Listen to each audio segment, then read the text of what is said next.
Hey guys, Sandra from Metal Wani here with Nick from Redemption. Thank you so much for joining me today. Thanks for having me. Okay, so first off, you guys just released the newest Redemption album, The Art of Loss, in February. How has the fan reception been so far? It's interesting. It's been generally very positive. We have a pretty dedicated and passionate fan base, even though it's not the biggest in the world. So, because the nature of our music is such that if it connects with people, it connects on a pretty strong level. But also with Metal Blade, we're being exposed to a broader audience, and frankly, some of our guest musicians that I was fortunate enough to work with have also exposed us to a slightly broader audience. So we're getting our fair share of what the hell is this type responses on social media. But that's a good sign, because if it was only people that had heard before, we're not growing. So, no, joking aside, the response has been quite positive. Awesome. So obviously there was a bit more of a break than usual between albums, especially since the one previous to The Art of Loss was a live DVD. And since this is the first album without your guitarist, Bernie Versailles, what was the writing process like for this? Was it any different? What made you decide to temporarily go on without him? Yeah, so it's our writing process is a little bit, I would, to use a highly technical term, it's probably half backward. I have a tendency to write, and then I will send the music out to my colleagues in the band, and they'll give me feedback, and then I'll incorporate that and send it back out to them. And if they like that, then I record all the guitars and the keyboard parts and the scratch bass part and maybe a scratch vocal melody. And we'll come in and finish everything. The drums, except for the drums and Ray, come last. So the poor drummer, instead of just being able to start with a blank canvas, has to fit everything precisely to music that's already written, which is a long way of not even really answering your question. The leads are done at the very, very, very end. And I had written most of the music, and unfortunately, I hadn't had the opportunity to play for Bernie before his aneurysm. So this doesn't reflect his usual ability to contribute leads or little tweaks here and there. Mm-hmm.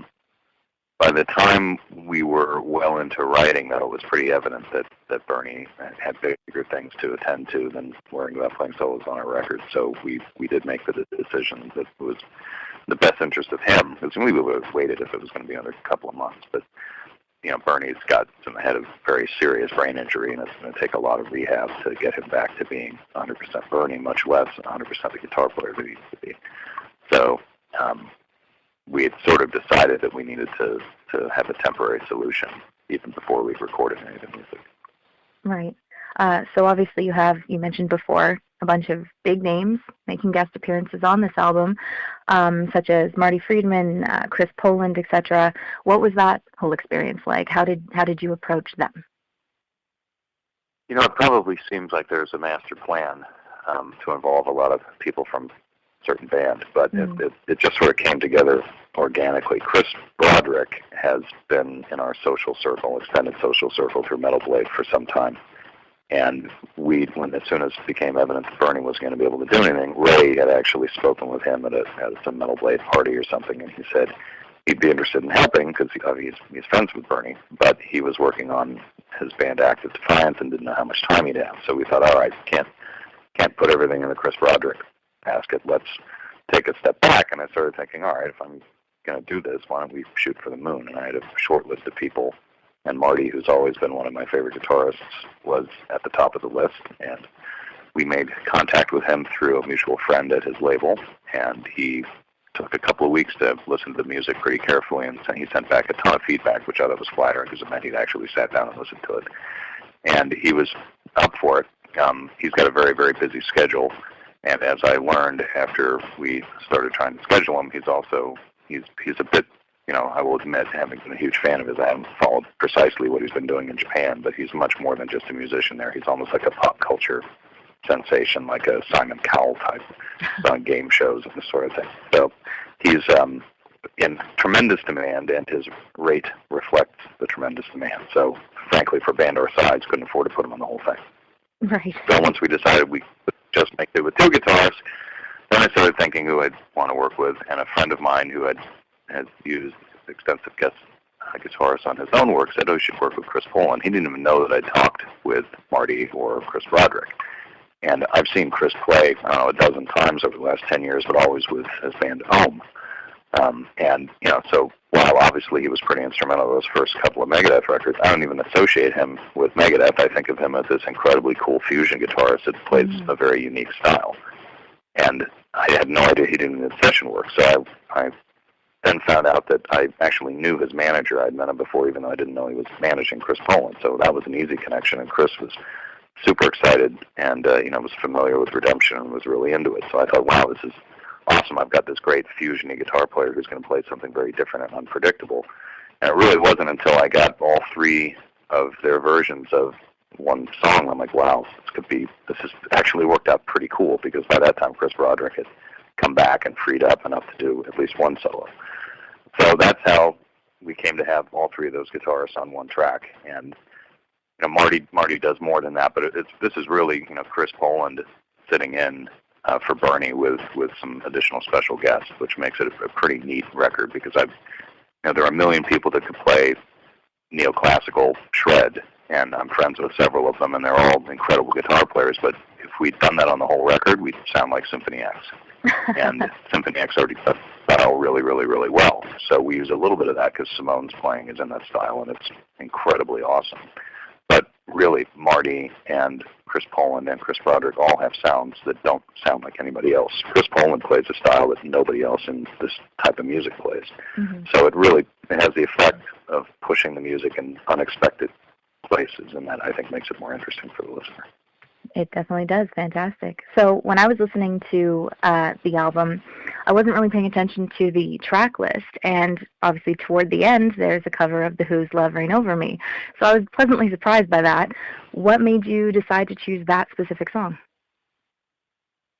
Well, we've always tried to play, even going back to our first album, which is really kind of a demo, we've always tried to do non-traditional covers. We did a cover of Police song on that record, actually. It didn't eventually get released. But I love Hallowed Be Thy Name. It might be my favorite song. I don't need to hear another metal cover of Hallowed Be Thy Name. Iron Maiden already does it pretty well.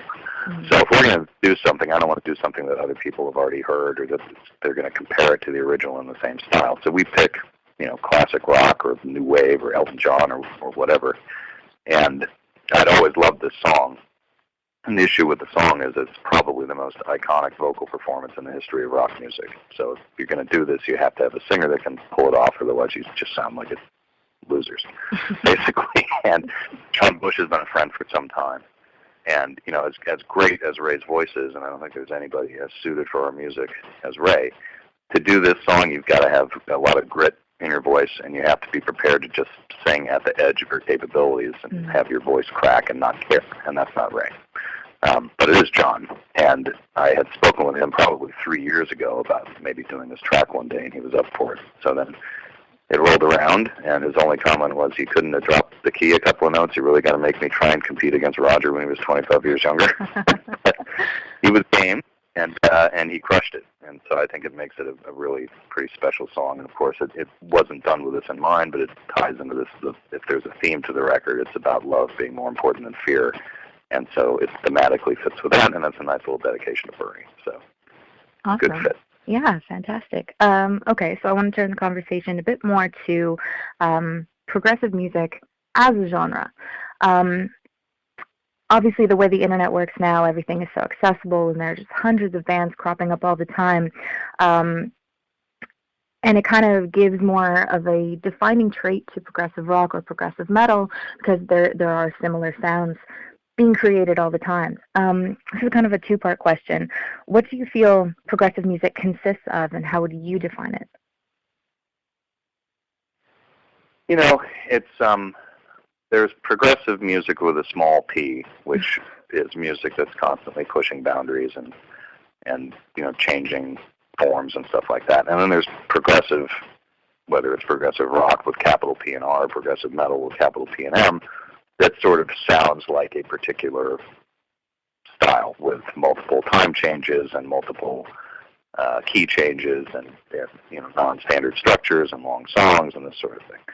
So I've never really worried that much about changing and reinventing every single time. If you have something that works, I mean, you'd be hard-pressed to find much of a difference between Heaven and Hell and the Mob Rules, or between Number of the Beast and Peace of Mind. Those are, they could have easily been double albums, frankly, in terms of stylistic consistency, and yet they're awesome. I wouldn't have wanted either one of them not to exist.